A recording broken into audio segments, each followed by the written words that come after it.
So do you remember that story that I did just a few weeks ago about the Yakima mayor calling 911 and trying to use the police to shut down a signature gathering effort in her city? Now, in my video at the time, and I basically played her entire original unredacted 911 phone call.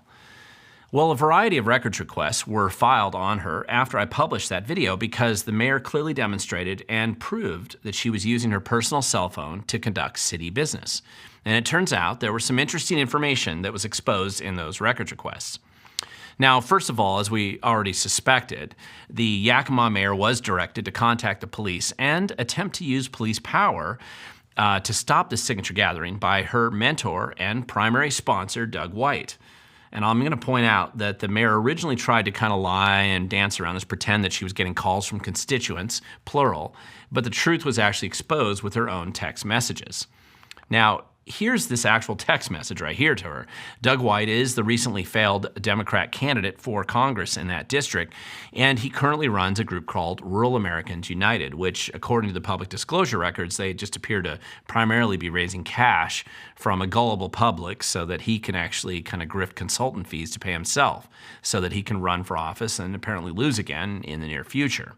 Now, a little side note, I did file a PDC complaint against Rural Americans United, and they were recently sanctioned by the Public Disclosure Commission for violating Washington State's campaign finance laws, just like hundreds of other groups that I've caught over the years. They were also forced to forfeit a minor amount of illegal over-limit anonymous cash that they had received earlier this year. But anyway, more interesting to me was another text message that the mayor had received about me from a local attorney apparently named Elizabeth Halleck, who is apparently trying to give Mayor Deccio her advice on how to come after me and sue me for daring to expose the mayor's unredacted 911 call that the mayor's own police department provided as part of a records request about the 911 call itself. Now, I particularly like the quote, "A lot of lawyers hate Morgan." It's right here in the text message. I'll link to that down below too. But yes, and I'm sure a lot of corrupt lefty attorneys do hate me. But it's always basically nice to just get this formal written confirmation from one of their own.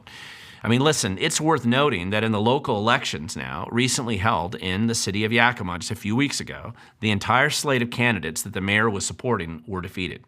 And it appears that a new batch of elected officials who perhaps have a different perspective on how not to use city resources attacking local citizens for their First Amendment rights.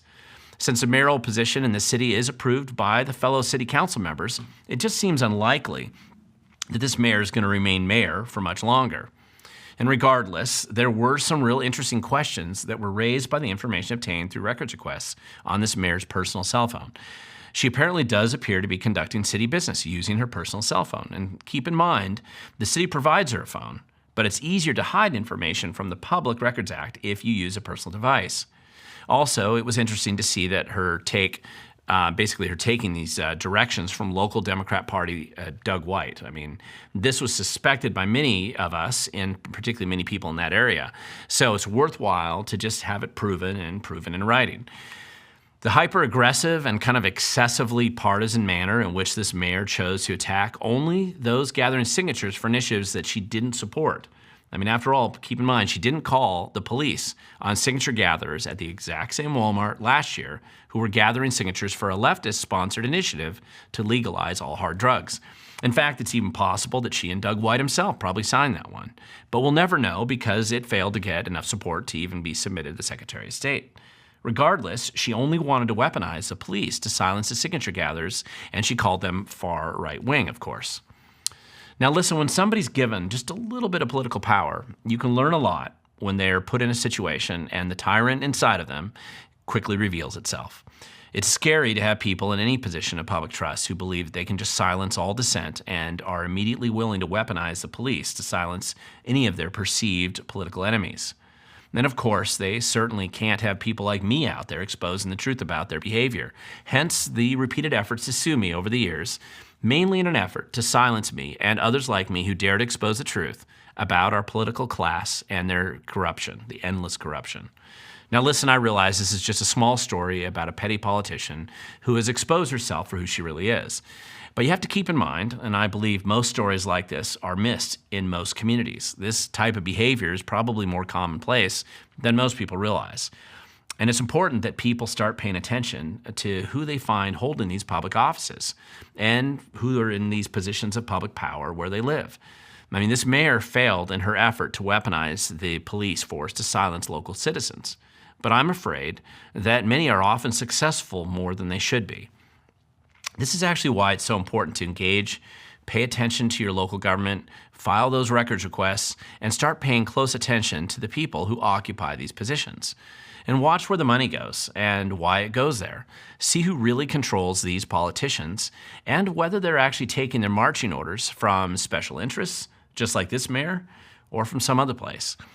However, if you really want to do this, you want to hold your local government more accountable, it actually starts with showing up and engaging.